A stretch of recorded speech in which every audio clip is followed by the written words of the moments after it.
este taller. Buenas tardes, lo primero. Muchas gracias, sobre todo a vosotros, por estar aquí presentes tan tarde, que supongo que lleváis un día bastante cansado. La presentación que vamos a hacer, inicialmente, nuestra intención fue la de hacer un taller eminentemente práctico, en el que se viera todas las fases del proceso, desde que se detecta la necesidad de un usuario, pasando por la propuesta de soluciones, evaluación de soluciones y solución final, que terminaría con el producto impreso en 3D. Pero el problema es que ni podíamos traer las impresoras, que son muy rápidas, que tenemos en nuestro centro, que pueden hacer en media hora un objeto bastante grande y con muchos datos, ni, por supuesto, tendríamos el tiempo para analizar todas las fases. Por lo tanto, lo que hemos hecho es una mezcla que yo no sé si va a satisfacer vuestras expectativas, espero que sí, porque lo hemos intentado hacer lo mejor posible. Y en esta mezcla hemos introducido una parte teórica de lo que hacemos, cómo lo hacemos, por qué lo hacemos. Luego mostraremos un caso de uso de una aplicación que hemos desarrollado específicamente para producir mapas en relieve con impresoras 3D. Y, mientras tanto, habréis visto que tenemos aquí una impresora pequeñita, de las que tenemos en el centro, de estas que se montan en kit, que está reproduciendo una plantilla que veremos ahora en la presentación qué solución aporta, y que luego, si queréis, podéis acercaros para tocarla, para ver cómo funciona, etcétera, etcétera.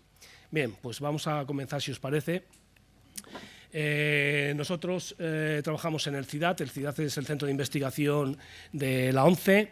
En este centro de investigación perseguimos un objetivo básico, que es contribuir a que las personas con discapacidad visual puedan tener igualdad de condiciones de acceso a los productos y servicios que el resto de los ciudadanos, y ello lo intentamos hacer a través de tres vías principales. Mediante el desarrollo de líneas de trabajo que nos permitan conseguir productos y servicios accesibles. Por otra parte, también somos un observatorio, en cierto modo, que estudiamos y evaluamos las tecnologías que pueden surgir en el mercado e intentamos adelantarnos para procurar, bueno, esto es normal, va a pasar varias veces, somos amigos, compañeros, pero vamos. Procuramos evaluar los productos que salen al mercado para intentar adelantarnos con soluciones accesibles, y también somos un centro referente en investigación en discapacidad visual, y por tanto hacemos formación y asesoramiento fundamentalmente a empresas y a formadores. Nuestras líneas de trabajo, evidentemente, entenderéis que no pueden ser otras que todas aquellas que finalmente confluyan en una mayor autonomía del usuario.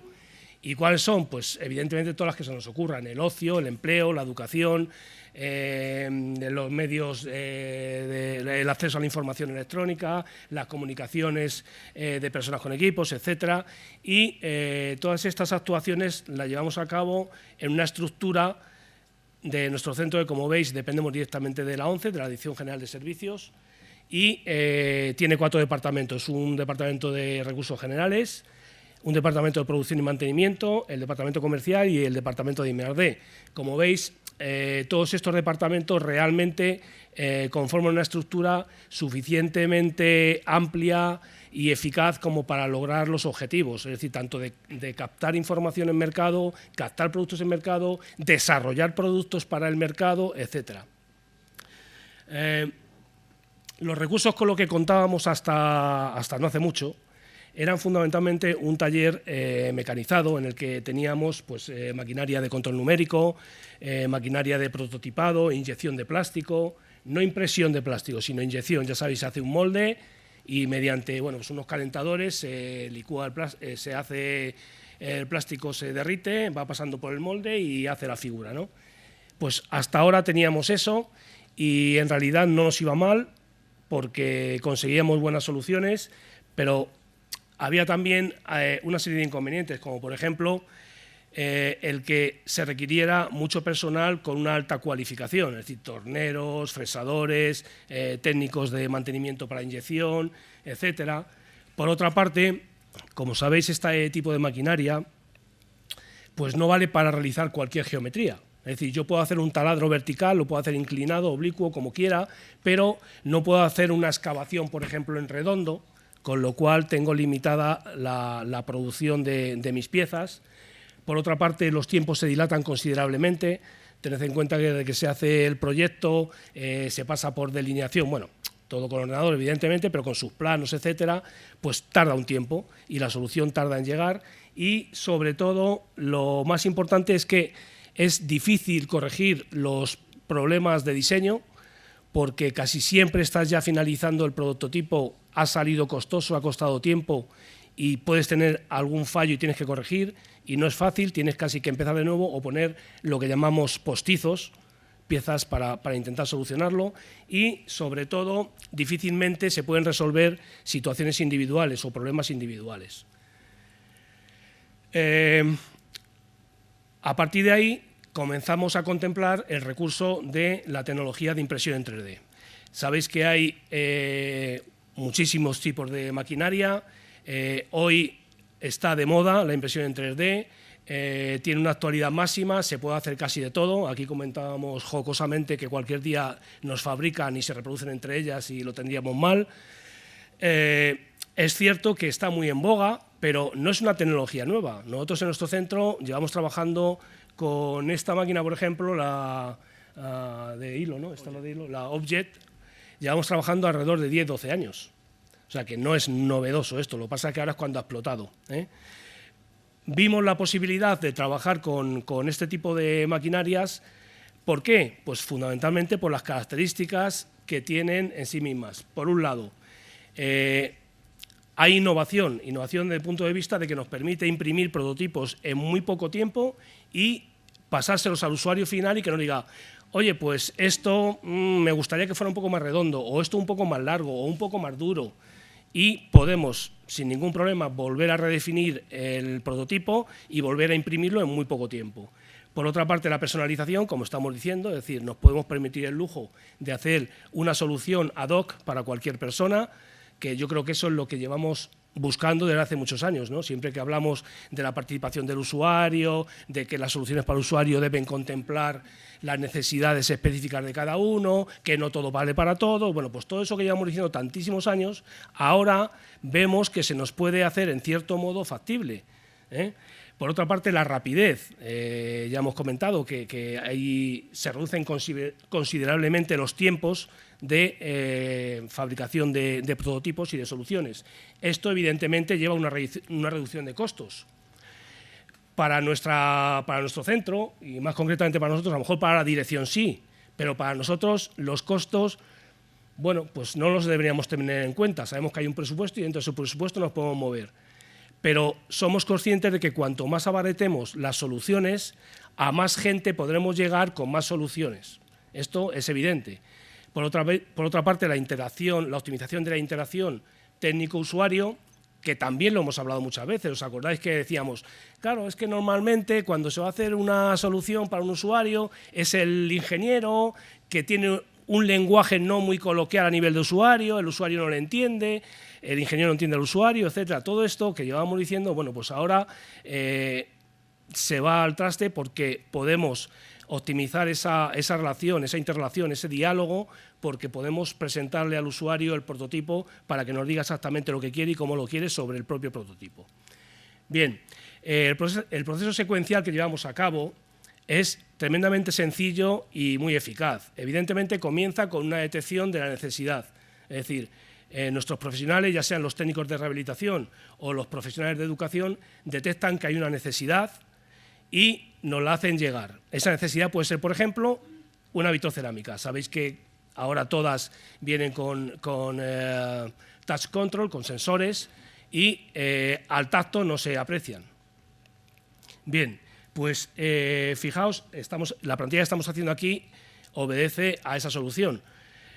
La analizamos, vemos qué solución podemos aportar, la más sencilla y la más eficaz, y al final decidimos que la más sencilla es hacer una plantilla que resuelva los problemas de percepción de aquellos mandos que son necesarios para manejar la vitocerámica. Es decir, activación de un fuego, subir y bajar el calor, básicamente esto, ¿no? Y sobre todo el interruptor encendido, claro. Básicamente esto.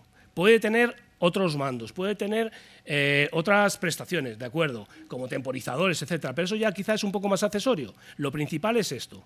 Entonces, la solución que aportamos es construir en plástico una plantilla, como la que veis aquí. ¿Para qué? Para solucionar precisamente la percepción de estos sensores, y lo que hacemos es justo aplicarla al borde de la vitocerámica, queda perfectamente, no se mueve, y el usuario, cuando se lo damos a probar, bueno, esta evidentemente puede no haber sido la definitiva, a lo mejor hemos hecho alguna anterior, pero al final ha quedado esta en muy poco tiempo y el usuario queda muy satisfecho. Realmente ha sido bastante rápido. Nos está dando tan buen resultado la aplicación de la tecnología de impresión 3D que la estamos aplicando a la mayoría de las áreas. Estamos aplicando a la educación, al empleo, a la rehabilitación, a actividades de vida diaria. En educación, fundamentalmente, lo que estamos haciendo es buscar soluciones no solamente para adaptar objetos, sino para adaptar conceptos. Ya sé que esto suena un poco raro, ¿verdad? Pero cuando veamos algún ejemplo lo entenderemos perfectamente. La ONCE, en la Dirección de Educación, tiene un grupo que se llama Accedo, que es el grupo que se encarga de buscar soluciones tecnológicas en el aula. Este grupo, cuando detecta alguna necesidad o cree que sería importante aportar una innovación en el aula, nos lo hace saber a nosotros, y en un diálogo que mantenemos multiprofesional entre los técnicos de mantenimiento, técnicos de rehabilitación, educadores, etcétera, ergónomos, se hacen propuestas de soluciones y al final se decide apostar por algún prototipo que pasa a evaluación. Algún ejemplo lo puede ilustrar. Por ejemplo, no sabéis, o sí sabéis, no lo sé, pero yo os lo digo, que es tremendamente difícil hacer entender a una persona ciega en una gráfica cómo se desplazan los valores, aunque sean dos ejes, en eje X y eje Y, cuando vas cambiando valores de las variables. Es decir, sin ver, esto es muy difícil, no te lo puedes imaginar, pero cómo cambia la curva, pero por qué cambia, por qué ahora se hace más grande, por qué se hace más pequeña, esto es muy difícil. Entonces, requiere de una percepción áptica para que el alumno aprenda el concepto. Por eso decía antes lo de adaptar conceptos. Nos podemos permitir el lujo de fabricar todo tipo de funciones matemáticas, de gráficas de funciones matemáticas, de trigonométricas, etcétera. Además, si difícil es entender conceptos matemáticos, perdona, no lo es menos el hacerles comprender conceptos y características del arte. ¿Cómo hemos aprendido todos historia del arte? Bueno, yo que hace mucho que la estudié, pues aprendía viendo las filminas en los libros y bueno, nos decían, pues esto es un orden jónico, esto es una columna del orden no sé qué, porque tiene esto, tiene lo otro. Bueno, y nos lo aprendíamos más o menos, lo veíamos y en el mejor de los casos íbamos a visitar alguna catedral, en alguna excursión y nos lo explicaban y tal, ¿no? Posteriormente, evidentemente, los chavales aprendían con vídeos, aprendían con filminas y digamos que el conocimiento se facilitaba. Bien, pues nuestros alumnos ciegos, la única forma que tienen de aprender mediante los sentidos es evidentemente con el tacto. Su forma de adquirir el conocimiento es a través de la percepción áptica, que sabéis que la percepción áptica, digamos que es un tacto activo, es decir, es un tacto que no simplemente es tocar por tocar, sino que aprendo características de lo que estoy tocando. Eso se llama tacto activo, percepción áptica. Entonces, claro, no todo lo que es arte, ni todos los objetos artísticos están disponibles para ser tocados, ni por ciegos ni por videntes, comprenderéis. Con lo cual veíamos que había una laguna muy importante y a pesar de que hacíamos maquetas, pero las hacíamos bidimensionales, es decir, hacíamos un objeto como plantilla y mediante un sistema de calor y de absorción por vacío, que se llama termoconformado, aplastábamos una hoja de plástico contra la plantilla y bueno, pues hacía allí una figura, bueno, tocable sí, pero bidimensional. Evidentemente nos dimos cuenta que los conceptos no quedaban claros, no era una forma muy adecuada como para entender un concepto artístico. A partir de la impresión 3D nos dimos cuenta que sí que podíamos aportar más valor para que esos conceptos fueran adquiridos. Empezamos a realizar figuras en 3D, como esta que podéis apreciar aquí, que luego si queréis las podéis ver, y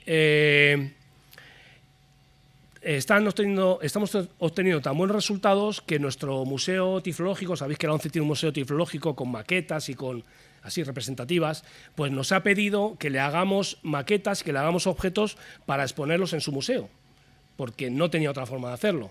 Y esto la verdad es que nos está aportando bastantes resultados muy positivos. En adaptaciones de TIC en la escuela, ya os decía que no solamente adaptamos objetos, sino también conceptos, que quizás es lo más difícil, pero en concreto, en objetos, tenemos, por ejemplo, para adaptar la forma en que nuestros alumnos se deben aproximar a determinados objetos que representa el iPad. Claro, si no estás viendo, aunque sabemos que tanto los iPad de Apple como otros con sistema Android tienen soluciones de accesibilidad en sí mismos, pero nuestros usuarios ciegos, cuando se aproximan con el tacto, fundamentalmente nuestros alumnos pequeños, pueden tocar en sitios que no son relevantes o que no queremos que toquen en ese momento porque quizá las aplicaciones que queremos que ejecuten sean otras. Entonces, realizamos un marco que, como veis ahí, se pone por fuera del dispositivo, por fuera de la tablet, y nos permite insertar las plantillas que vamos haciendo. Esta en concreto tiene 3 orificios para obligar al usuario, al alumno, a que vaya exactamente a esas zonas que queremos que vaya, ¿vale? Con lo cual solo tocará en esas zonas. Veis que es muy simple, muy sencillo, pero eminentemente práctico y desde luego que soluciona bastantes problemas. En actividades de la vida diaria, pues ya sabéis que a medida que vamos avanzando en tecnología, también avanzamos en miniaturización y esto a veces ocasiona muchos problemas de manejo, ¿no?, de motricidad. Hemos hecho adaptaciones de ratones, como el que veis ahí, que pueden ser también aplicados a sillas motorizadas, y que los hacemos con cierta rapidez, bueno, con bastante rapidez yo diría, con respecto a lo que estábamos acostumbrados, y el usuario se va bastante contento. Las adaptaciones para actividades lúdicas es otra de las parcelas que en la ONCE intentamos cuidar, las personas de responsabilidad de la ONCE intentan profundizar, intentan enfatizar, intentan desarrollar. ¿Por qué? Pues porque todos sabemos que a través del juego probablemente sea en las etapas iniciales uno de los instrumentos más importantes para adquirir el conocimiento. No solamente trabajar motricidad, no solamente trabajar coordinación visoespacial, no solamente trabajar conceptos, sino también socializarse, etcétera. En fin, no voy a descubrir nada nuevo, pero quiero enfatizarlo porque a veces tenemos como cierta, ¿cómo diría yo?, cierta inercia a solucionar problemas complicados y no nos paramos a solucionar problemas que tengan que ver con el juego. Parece que lo lúdico a veces es contrario a las necesidades y a los problemas, ¿verdad? Y desde mi punto de vista es consustancial, deben trabajarse a la vez. Hemos hecho diversas adaptaciones, bueno, de las más sencillas, del típico 3 en raya, hasta figuras geométricas sin que sean realmente figuras con una determinada forma, sino, pues como veis aquí, con formas raras, de tal forma que el sujeto pueda tocar. Esta en concreto forma parte de un juego que hicimos con la UNED, para construir una escala de evaluación de la percepción áptica de los sujetos. En el tema del ajedrez, pues igual. Hemos construido, como veis aquí, un reloj de los que toman el tiempo de las partidas, etcétera. Y como conclusiones de esta tecnología, pues fundamentalmente la reducción e incluso eliminación de los problemas que teníamos planteados con la tecnología anterior, que la seguimos utilizando, que seguimos teniendo un taller bastante bien dotado de maquinaria, pero que digamos que estamos siendo tan eficientes o más con la nueva tecnología 3D que lo éramos antes. Optimizamos los tiempos de ejecución, como hemos dicho, fundamental. Mejoramos, bueno, esto ya lo hemos comentado. Y vamos a ir avanzando, por no dilatar más la explicación, vamos a ver ahora, si queréis, un caso de uso, que es una aplicación que hemos desarrollado en coordinación, en conjunto con la Universidad de Jaén, que consiste en el desarrollo de una aplicación para construir y modelizar planos para luego poder imprimirlos en 3D. El desarrollo de la herramienta parte de un programa de código abierto y gratuito, como es el Quantum GIS, a partir del cual hacemos una personalización y cambiamos las herramientas que trae por otras que nos hacen falta a nosotros, y al final lo que vamos a obtener son mapas que pueden servir o bien como plantilla para hacer copias mediante el proceso de conformado, como os decía antes, o bien como mapas directamente utilizables por el usuario. Como decía, partimos de un programa de código abierto como es Quantum GIS, un lector de pantalla para usuarios ciegos y una aplicación de gestión e impresión 3D y tratamiento de datos, que es Blind Maps, que es la aplicación que se ha desarrollado en colaboración con la Universidad de Jaén.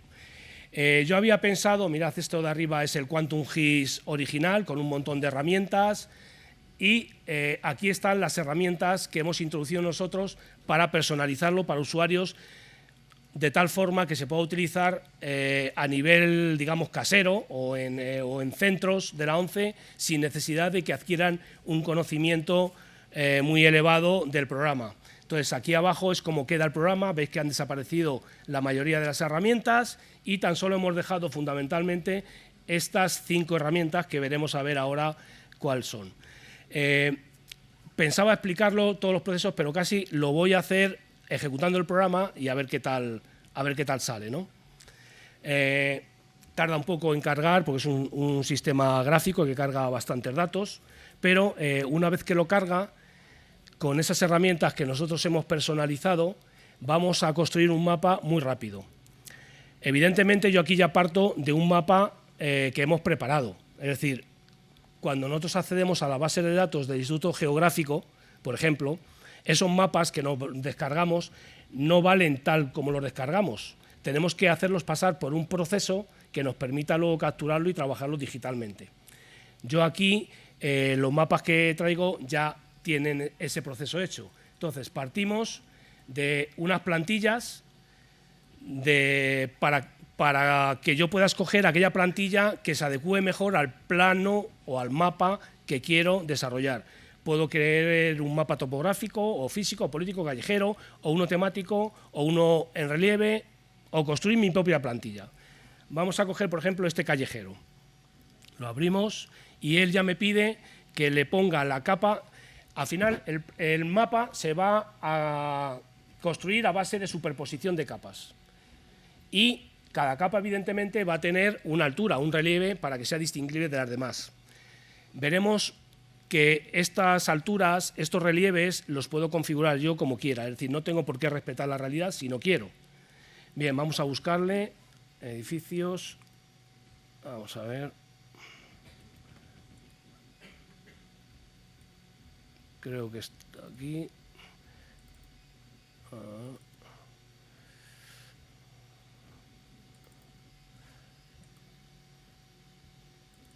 Aquí, edificios, ya con el formato que requiere el programa. Ahora me pide si quiero poner la capa de industria. Si quiero ponerla, la pongo. Si no, evidentemente, cancelo y paso a otra. Vamos a cogerla también. Voy a buscar el de industria, le tengo aquí. se va superponiendo las capas. Ahora me pide zonas verdes, bueno, también me interesan, voy a buscarlos, zonas verdes, lo incluyo como una nueva capa y dice, bueno, ya he terminado las capas. Bueno, esto ya sé que no se ve muy bien aquí, son todos datos digitales y ahora le digo, bien, ya tengo aquí mi mapa y voy a construir el modelo 3D para enviar luego a la impresora, ¿de acuerdo? Yo si quiero le puedo poner etiquetas de, si el mapa tiene etiquetas de los nombres, por ejemplo, vamos a ver a industria, edificios, veis que me pone casa de, bueno, Legamararejo, El Rebollo, en fin, todas las etiquetas de los lugares, le digo que las quite porque en Braille no las voy a hacer y le digo que vamos a pasar a construir el modelo. Me sale un nuevo menú en el que yo tengo que dar los parámetros. Puedo elegir todas las capas, como están aquí, o, bueno, puedo quitar esta, edificio, por ejemplo, ¿vale? Vamos a añadir todas para que se vean. Y entonces me paso a definir el área. Yo el área puedo definir o bien lo que tengo presente ahora, es decir, la vista, voy a apartar un poco esto para que se vea mejor, o bien la vista, o bien la extensión, es decir, solo toda la pantalla, o bien una capa, por ejemplo, la capa de industria, y me cogería nada más esa capa para modelizar. Vamos a decirle la vista, lo que estamos viendo. Ahora voy a definir concretamente el modelo. Aquí tendría que definir la impresora que tengo instalada para luego imprimir, ¿vale? ¿Por qué? Pues porque en función de la impresora que tenga, los parámetros van a ser distintos. Las extensiones del mapa también. Entonces, la resolución, puedo elegir una resolución alta, muy alta, media o baja. Claro, al final, si elijo una resolución muy alta, me va a poner mucha información y muy detallada, pero a lo mejor no es lo más interesante. Esto hay que hacer pruebas. En cuanto a las dimensiones, yo le voy a poner una anchura, por ejemplo, de 100 y él me resuelve el resto de los parámetros. El factor de exagerado suavizado. Si recordáis, os dije, podemos respetar la realidad tal como nos viene del mapa o, si nos interesa porque queremos que se aprecie más, porque se aprecia poco, pues le podemos poner, bueno, pues un factor exagerado, es decir, de 3,5, con lo cual al final vamos a tener algo para tocar bastante abultado. Bien, vamos a ponerle el 1,5 o también podemos ajustar proporcional a la cota máxima. Esto lo que va a hacer es que va a ajustar los parámetros en función de la altura máxima que tenga. Si hay un monte, pues probablemente en función de esa altura. Podemos hacer inversión de relieve, es decir, lo podemos poner en positivo, es decir, que se toque hacia arriba o que esté en negativo, hacia abajo. ¿Para qué? Pues para luego construir un molde si queremos. Podemos habilitar el perforado. Si veis, esto del perforado, veis esas marcas, esos cuadraditos rojos, son unos agujeritos que nos va a hacer a la hora de imprimir para que cuando yo lo pase a la máquina, como tiene una bomba de vacío que lo que hace es absorber, si yo le permito con unas perforaciones, le doy unas perforaciones, va a poder absorber con más fuerza y va a poder hacer la copia bastante más optimizada. Entonces me permite hacer el perforado y además me permite definirlo cada cuánto lo quiero. Si lo quiero cada poco, cada mucho, muchas perforaciones, pocas perforaciones, etcétera. Bien. Y además la altura de la base, es decir, la peana desde la que tiene que crecer el mapa. Yo le voy a poner aquí un 3, por ejemplo, y luego la leyenda. Puedo poner que me imprima la dirección del norte, la escala gráfica y la leyenda de qué tipo de mapa es. Bien, pues ya con esto le voy a dar a exportar y lo va a exportar a un fichero ya de modelado. Vamos a ponerle prueba congreso.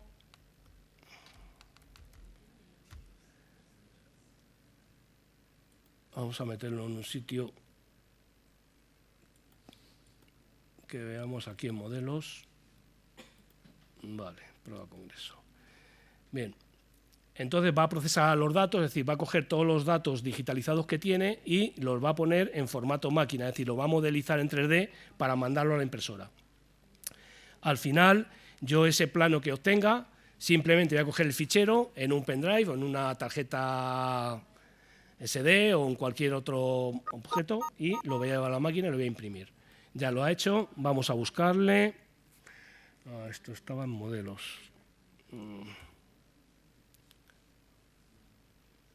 Vamos a ver aquí, si lo encontramos.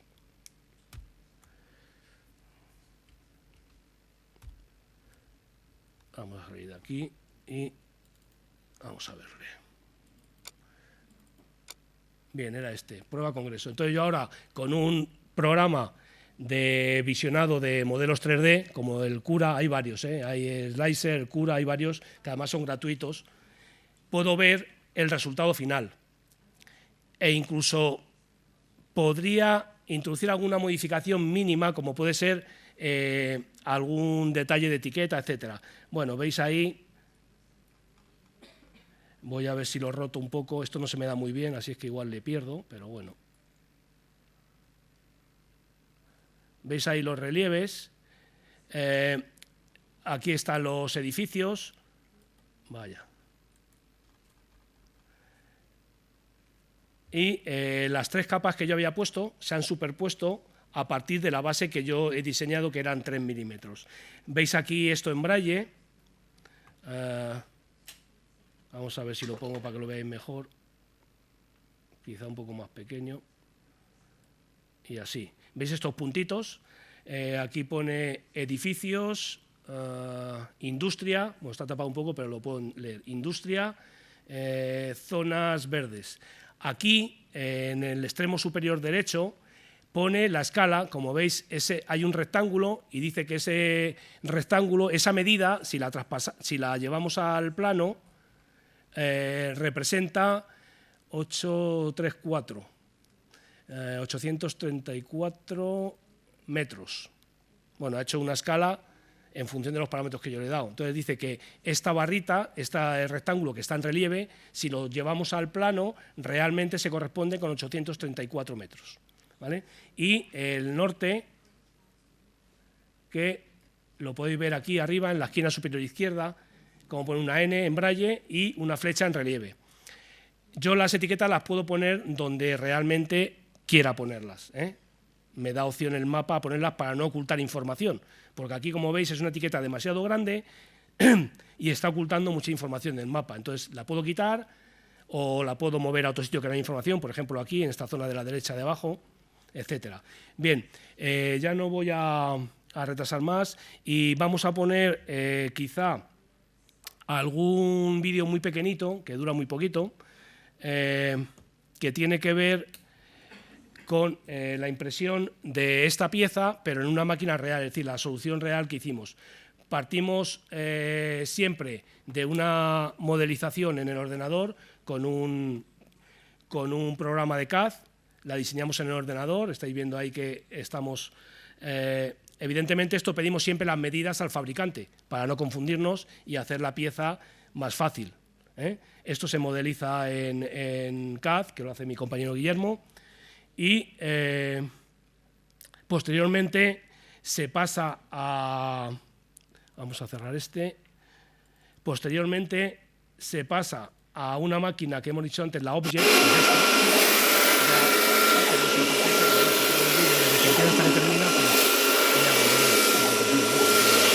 Entonces veis que ya está prácticamente construida, la tenemos aquí. Y esta pieza... Sí, porque me acabé de puesto el celo. 20 minutos. Y es una solución perfecta. Yo he puesto el nombre de ir a la referencia, no sé si nos ves. Bueno, yo creo que ya no nos resta nada más que decir, nada más que estamos teniendo resultados bastante buenos con esta tecnología. A nosotros nos ha venido a aportar soluciones muy importantes. Y bueno, pues ahora si queréis algún tipo de comentario, alguna pregunta, algo que queráis ampliar o acercaros aquí a ver la pieza, a ver la máquina, etcétera, pues con mucho gusto, os agradecemos vuestra atención, tanto mi compañero Guillermo como yo, y aquí podéis ver todas las piezas que hemos traído. Muchas gracias.